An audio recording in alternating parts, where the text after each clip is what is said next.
ब्रह्मांड का एक अटल नियम है, कर्म लौट कर आता ही है। आप चाहें तो पर्वतों के पीछे छुप जाइए, आप चाहें तो महासागरों की गहराई में उतर जाइए, परंतु कर्म का चक्र आपको ढूंढ लेगा, क्योंकि यह संसार किसी राजा के कानून से नहीं चलता, यह चलता है ब्रह्मांड के न्याय से। और ब्रह्मांड का न्याय कैसा है? निर्दयी, निष्पक्ष और बिल्कुल सटीक। यह न तो रिश्वत लेता है, न पक्षपात करता है। जिसने जैसा बोया है वैसे ही काटना है। अक्सर लोग पूछते हैं, अगर कर्म इतना ही शक्तिशाली है तो क्या प्रार्थना, तपस्या या दान इसे बदल सकते हैं? सुनिए, प्रार्थना से आपका हृदय शुद्ध हो सकता है, तपस्या से आपका मन स्थिर हो सकता है, दान से आपके कर्मों में प्रकाश जुड़ सकता है, परंतु जो किया है उसका फल भुगते बिना कोई विकल्प नहीं। हाँ, आप उस फल को हल्का कर सकते हैं, उसके वार को धीमा कर सकते हैं, परंतु उससे भाग नहीं सकते। ब्रह्मांड की अदालत में तारीख टल सकती है, पर फैसला कभी रद्द नहीं होता।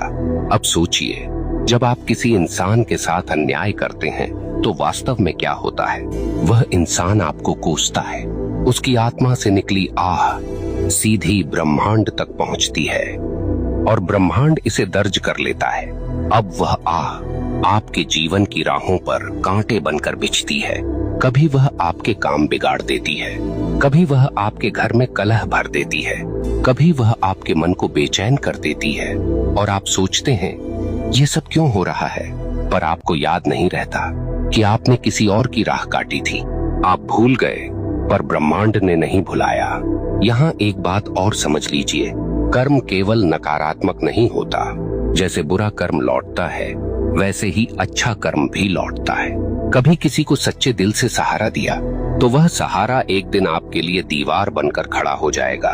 कभी किसी का दिल सच्चे भाव से खुश किया तो वह खुशी आपके जीवन में रोशनी बनकर लौटेगी। ब्रह्मांड का यह न्याय इतना गहन है कि वह एक छोटी सी मुस्कान को भी व्यर्थ नहीं जाने देता, और न ही एक छोटे से अपमान को। यहाँ मैं आपको एक कठोर सत्य बताना चाहता हूँ, आपका कर्म केवल आपकी वर्तमान जिंदगी को प्रभावित नहीं करता, यह आपके अगले जन्म तक जाता है।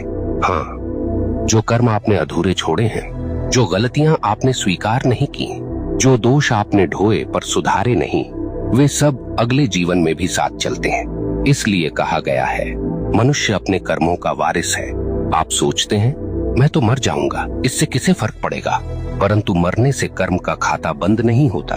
आपके शरीर का अंत होता है, पर आपकी आत्मा वही सब लेकर आगे बढ़ती है।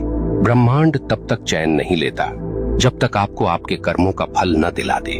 अब आपसे एक प्रश्न पूछता हूँ, क्या आपने कभी देखा है कि कोई बच्चा जन्म लेते ही संघर्ष में होता है और कोई जन्म लेते ही वैभव में? क्या आपने कभी सोचा है क्यों कोई अपंग पैदा होता है और क्यों कोई जन्म से ही स्वस्थ और बलवान?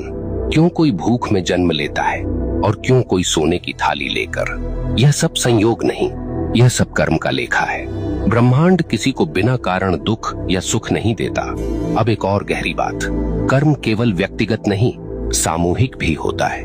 कभी आपने देखा है कि किसी पूरे समाज पर विपत्ति आती है, पूरा नगर डूब जाता है, पूरा गांव अकाल झेलता है, कभी कभी पूरे राष्ट्र पर संकट आता है। क्यों?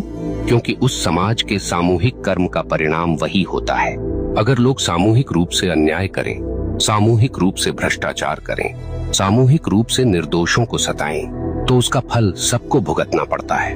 यही कारण है कि इतिहास गवाह है, सभ्यताएं उठी और सभ्यताएं मिट गईं,